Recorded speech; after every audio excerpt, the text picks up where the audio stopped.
Hello everyone, আমি Sonai. Welcome to my blog channel Sonai বিশ্বাস। এখানে শেয়ার করছি 13th জুন দার্জিলিং পৌঁছে যাওয়ার পরে আমাদের অ্যানিভার্সারির ঠিক আগের দিনে সন্ধ্যাবেলাটা সবাই মিলে রেডি হয়ে হোটেলে ফটো তুলে নিয়ে আমরা দার্জিলিং টয় ট্রেনের স্টেশনের দিকে গিয়ে বিকেলটা সুন্দরভাবে কাটালাম। এবারে মল মার্কেটের দিকে যাচ্ছি। এই যে সেই বিখ্যাত হোপ গ্ল্যানারিজ, যেখানে ফটো না তুললে পাপ দেয় ঠাকুর, তাই আমরাও সবার মতন দেখে নিজেদের শখ পূরণ করতে আমরা ফটো তুলে নিলাম। তো যাই হোক, ফটোটা খুব একটা ভালো আসেনি, বাট তাও এই যে আমরা মল মার্কেটের ওইদিকে গিয়ে চলে গেলাম। এমজি মার্কেটের ওখানে গিয়ে আমরা নিয়েছিলাম সুন্দর একটা হার্বাল টি এনেছিল। এই যে হোপ গ্ল্যানারিজের ওখানে যে গ্রিলের ব্যারিকেডিং জায়গাটা, আমার বেটুন ওখানে চেপে খেলছিল। এই যে সেই লেভেলের মারাত্মক ভিড়।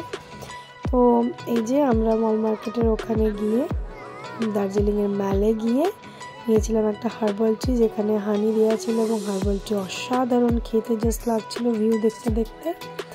এরপরে আমরা ওইখানে যে স্টেডিয়ামের মতন ছিল ওইদিকে আমরা এগিয়ে যাচ্ছিলাম। এই যে সেই সুন্দর বিকেল, সুন্দর ভিউজ চারিদিকে, বলে ভাষায় প্রকাশ করা যাবে না, জাস্ট অপূর্ব।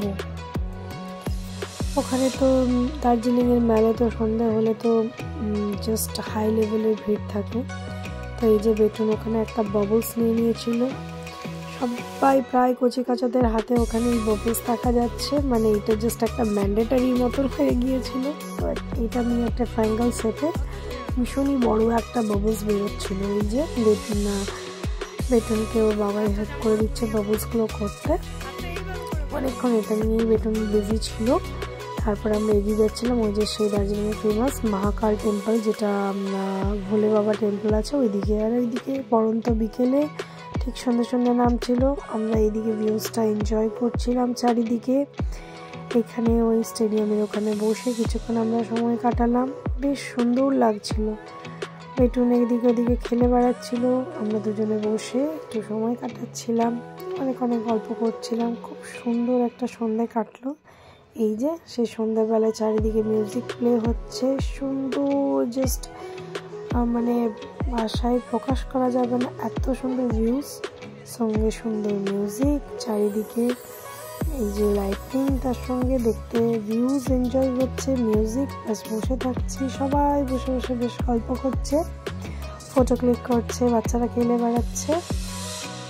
তো এই নিয়ে আমরা এই দিকটাতে সময় কাটিয়ে চলে এসেছিলাম সেই ফেমাস গ্ল্যানারিজের বেকারিজের ওখানে। এখানে কিছু স্ন্যাক্সে নিয়েছিলাম কিছু বেকারি আইটেম। হাজব্যান্ড বলছিল এটা নাও, এটা খেয়ে ট্রাই করো, ওটা নিয়ে ট্রাই করো। আমরা এখানে সবার মতন বাস্কেট অ্যান্ড টং নিয়েছিলাম এবং নিজের পছন্দ মতন বেকারি আইটেমসগুলো এখানে সিলেক্ট করে নিচ্ছিলাম। এখানে এতটাই ভিড় ছিল যে বলার নয়। বেটুনও এখানে হেল্প করে দিচ্ছিলো আমাকে, কোন মাফিন নেবে, কোন কুকিজ নেবে। তো এরকম করে ভিড়ের মধ্যে যতটুকু পারা গেছে হাজব্যান্ড এখানে ক্যাপচার করে দিয়েছে।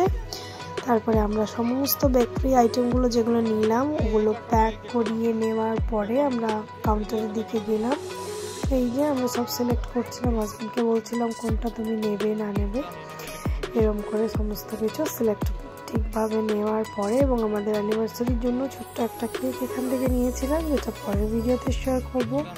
বেকারিজ আইটেমগুলো এখান থেকে পিক করে নেওয়ার পরে সেখানে বসে কিছু বেকারিজ আইটেম আমি আর আমার বেটুন এখানে খেয়ে নিচ্ছিলাম, ট্রাই করলাম। তো এই ছিল আমাদের আজকের ব্লগ। নেক্সটের জন্য অপেক্ষা।